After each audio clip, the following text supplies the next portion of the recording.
It's Divas That Care Radio. Stories, strategies, and ideas to inspire positive change.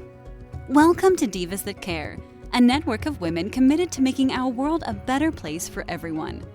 This is a global movement for women, by women, engaged in a collaborative effort to create a better world for future generations. To find out more about the movement, visit divasthatcare.com after the show. Right now, though, stay tuned for another jolt of inspiration. Well, hello, everyone, and welcome back to the Divas That Care. My name is Candace Gish. Well, if this is your very first time tuning into the Divas That Care, a huge welcome. The Divas That Care is now in its 12th season, and we are listened to in over 30 countries around the world. So we're so excited about our program, and we're so excited that you've joined us today.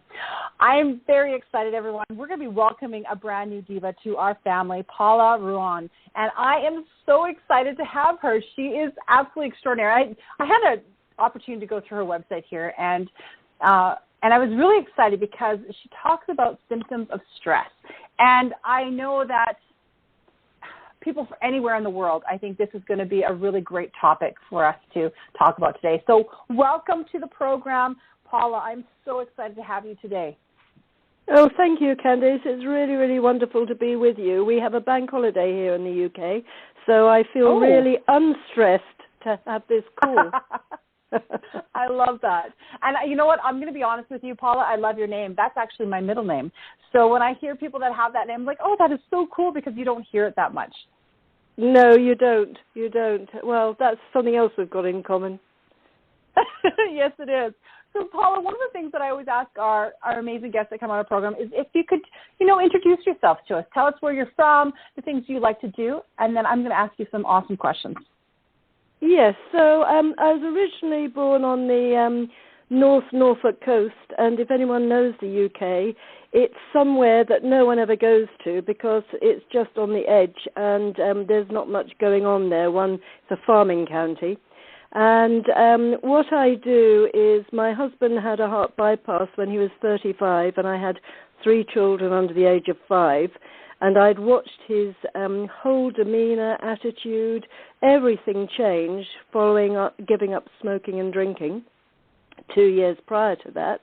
And that's when I decided to do something because I really felt stress could be, or the outcome of high stress could be prevented. And I started on my journey, which has brought me to where I am today. We live in a world right now, I think, it doesn't even matter where you are in the world, you're stressed. There's so many things going on. We're overwhelmed with so many things that are happening. We seem to be pulled in so many directions. Tell me, why are we stressed? Like, why? What are we looking for? I'm so pleased you asked that because we've always had these major events in our lives, about 7 to 9 major events. Things like bereavement, redundancy, teenagers, new baby. We've always had these, but now you've got to factor in people having to be online, choosing to be online, and living glued to their phones. And that actually is why we're so stressed. And I've seen the levels rise in proportion with the amount of time we're on our phones. So it really kick-started. Yeah, it really kick-started 2004 when Facebook went global.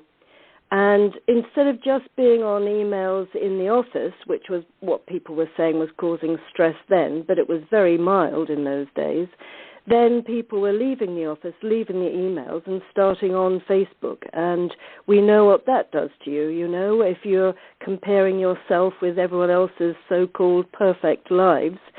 So it's mainly about being online. And you also said there's so much going on. Well, turn the clock back 40 years. We didn't know what was going on. But now we're tuned in. Well, and I agree with that. Like, we're so overwhelmed with, I think, what's going on, and just being able to turn off, the TV and turn off all the internet. Wouldn't that be great? And I always want to share that because I think a lot of people aren't doing that, and they really should, and it makes a world of difference. Yeah. I pulled the plug out in 95, and in the UK we pay the government a license, And I wrote to the licensing authorities and I said I felt that the programs were unsuitable for my children and I wanted a refund, and they actually sent me a full refund. And so then we watched, because then we didn't have DVDs and streaming, so we just watched videos, and we chose one between us and watched at a time that suited all of us. And I have to say, I was public enemy number one for a few weeks. But my eldest daughter, who's now in her late 30s, she said to me that it was the best thing I ever did. I love that. Okay, so let's dive into today then. What kind of advice can you give some of these parents then that their kids are glued to their phones, to the TV, to their computers? Because this is a whole new can of worms I think we've been opening up. Yeah. So it's difficult because there's peer pressure, and the danger time for children, as far as the parents are concerned, is between the age of about 10 and 14. That's when peer pressure is at its strongest. So, parents don't want to alienate themselves and cause extra upset. But if they could start with maybe just making a couple of hours available on a Sunday where no one has a phone, and start like that, maybe all cooking together, or maybe all going for a walk, or playing a board game, or looking through photographs, or something that's not online, having a project, and then seeing if they can increase that. I know there are all sorts of things they can do with the phone to prevent children from looking at unsuitable things, but I would encourage less in the bedroom where they're unsupervised and more in the living room. That, and maybe going back to those days that, everybody turns off their phone at dinner time and there's no TV, and just having those conversations again. And it's really difficult because we all get lost in the shuffle of things. And there's always something that has to be done. But in reality, we don't need to do those things. They can wait. I remember those days that our phone was plugged into the wall, and I tell the stories to the kids, and we had those, we call them party lines, because everybody was connected to the one phone line, and you had to know which ringtone was yours in order to even know when to pick up. But, we got to go back to almost the older times when, we didn't have to be on the phone all the time. We didn't have to be doing that. And, I always tell my kids, get outside, go do something so that you're not glued to the TV. Yeah. Those are all such important things. And, you're lucky if your children are sporty. I'm not. I hated sports. And only my son is sporty. But, if you can do something that they're interested in and join in, then that's really amazing. Going for walks. I mean, at the moment, with spring here in the UK, the birds are building their nests. And children don't even know what the names of different birds are anymore, but probably you were more familiar. It's and there's so much they miss. That's the tragedy. I agree with you there. Oh, my gosh. Well, it's definitely something that I would love to have you back on the program to talk more about that kind of stuff. So let's talk about business in regards to stress, because a lot of people changed their careers or did a lot of changes in the last couple of years, starting to work from home more. So can we talk a little bit about stress and how the symptoms and, maybe some things that we can help these individuals with? Yes. So the main thing I think about working from home, if this is at all possible, is to have a designated work area so that it doesn't have to be a room if there isn't the space, but a corner that is only for work and also quiet. That is one of the big things. Distractions drain our brains. Our brains are 2% of our body weight, but use 20% of our energy. And every time we have a distraction, it's like the fire alarm goes on to take us away from what we're doing in case the distraction is urgent or important. It's the way we're wired and designed. So if you can just be somewhere that's quiet and in a corner somewhere, set your watch, your timer to work for that amount of time and then take a break. I love that. because you feel like when you're at home, you need to be working even more than when you're not at home. So I like that. Yeah, I mean, the thing is, we're not always productive. One of my favorite books and authors is 7 Habits of Highly Effective People, Stephen Covey. And he talks about sharpening the saw, you know, and that the man cutting the trees gets slower and slower and it's harder and harder. And when someone watching says, why don't you stop and sharpen your saw, because obviously it'll be quicker, he says, no, I don't have the time. And this is what we do, isn't it? We get sucked into that vortex of must keep working, when actually to have a break, to go out and recharge the batteries, to just walk around the block or, you know, just have a glass of water.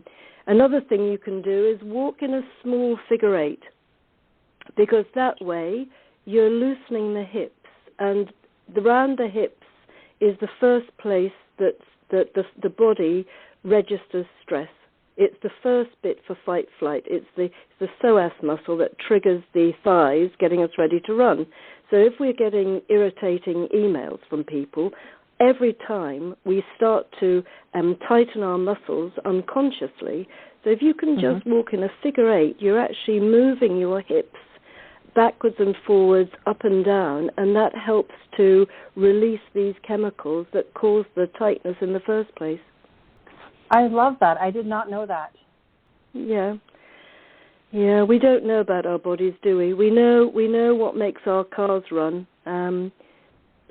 we know what a good sofa is, but we just don't know about ourselves. No. And it's something that we need to learn more about. You know, on your website, I like looking at this. You know, you said, did you know that stress is the cause of over 95% of all illnesses? And I think that we need to really get that awareness out there. Yeah, you're right. You're right. And I think it's beginning. You know, we are up against a different view on health because we've become used to, and don't get me wrong, I'm all for intervention medicine and drugs, but we're not relying on ourselves and our own healing mechanisms. The minute we start taking something else externally, it's like saying to our own bodies, we don't need you anymore, you can stop working, because we've got this artificial help instead. Isn't that true? It's all part of that instant gratification that in society we're getting used to. Yeah. And I belong to the Stress Management Society in the UK, and they did a survey, and they asked people to finish this sentence when they're stressed. What I really need now is, and can you imagine there were 4 top answers? Can you guess what any of them are? No. What I really need now is a drink, a coffee, some chocolate or cake or sweet things, or a cigarette. And that was even with people who don't smoke anymore. Isn't that amazing? It's amazing. Oh, and so one of the things I want to ask you, too, is that on your website, and it's beautiful. So for any of our listeners, I'm going to be posting Paula's information on her social media and stuff, but on your website, which I really liked, is that you were exploring the symptoms of stress, and then you had some different stress things, and for people to find out more, let's talk about that, because you work a lot with people that have issues with stress, you know, businesses and personal. So can we talk a little bit about that? Because I know it says here that, you know, click here to match with a therapist in minutes. So I'd love to learn more about that. Yes. So that's a questionnaire, very detailed, and it shows what impacts people, like sleep, digestive issues, and that sort of thing. And depending on the level, it tells me whether they have the sort of stress that's to be expected and is just almost next to nothing, whether it's medium and it's becoming chronic but it's reversible, or if it's a score of 15 plus, then they really have to do something about it. And that's when they would speak to me, or if it's something I don't do, if someone wanted a aromatherapist or another area, that's when I'd put them in. But stress impacts how we communicate, because when we're stressed, we don't answer fully, we don't listen properly. So there is no area of our lives that stress doesn't impact in some way. Wow. Do you work with people all over the world, or do you just work with people in the UK? No, I work with them all over the world, and I have, where it says for you on my website, I have an extremely cool voice scan. So people can contact me, and then if they wish to work with me, I send a link, and they just talk into their mic on their phone or their device for 10 seconds, and it throws up screens, and you can see a picture of the 4 main screens at the beginning that shows me if their sleep's impacted, digestion, if the blue screen's stopping sleep, if they need to move around more. It's quite comprehensive. It's based on traditional Chinese medicine, but it's up-to-date algorithms. Isn't that cool? I've never heard of anybody doing that. Well, it's actually a UK invention, if you like, from traditional Chinese medicine, but now the head office is in the States. So the owner moved over there about 5 years ago. So we still have one office here in the UK, and we have the head office in the US. Oh, I love that. What a neat thing, and great thing to share with all of our listeners today. And you offer workshops also. I want to talk about that. Are these like group workshops that anybody can join? Yes, sometimes I do public workshops. Usually it's for a company and it's for separate teams. But I do open workshops as well, which I advertise on Eventbrite. I haven't had any for a while, actually, because I've been quite busy, but I'm thinking of doing one again. And if I do, obviously, if you'd like me to, I can keep you posted on that, Candace. It's the timing that's always a factor, you know, but I could possibly work it in so that it works for you. I think that would be fantastic. And I'd love to share that in our Facebook group, actually, the Changemakers Cafe. Oh, thank you. Well, it would be a great pleasure because, when my husband was so ill and I was an interior decorator with, I was really busy, I know what it's like, to be all over the place and to be trying to make your own mark while you still have to keep everyone happy. And I think that's the biggest challenge most married family women or, family working mothers have, is that keeping everyone happy, and still being true to yourself.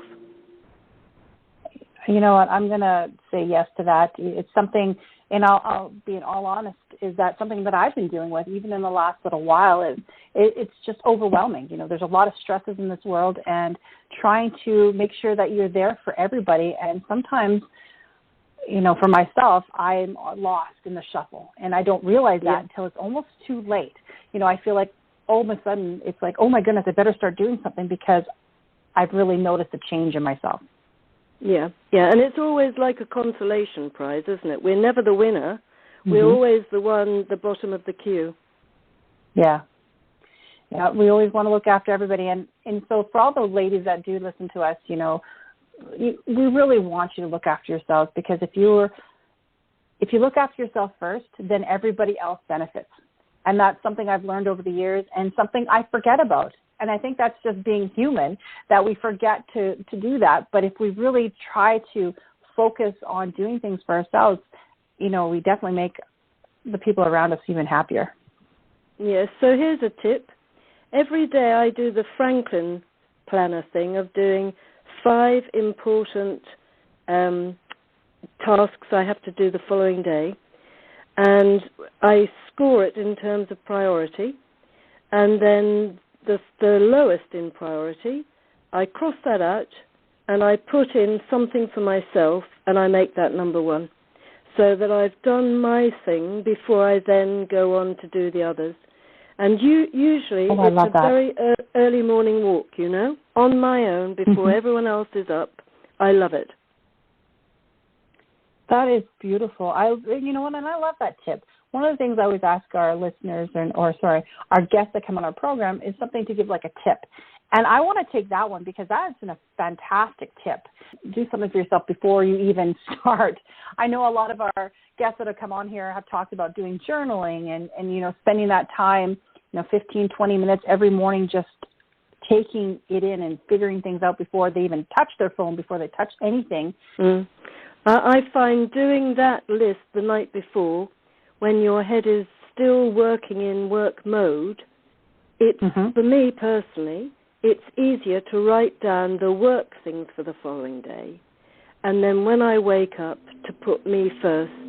And just to go out, especially now, we have such, it starts to get light now at about 4:30, 5 o'clock in the morning.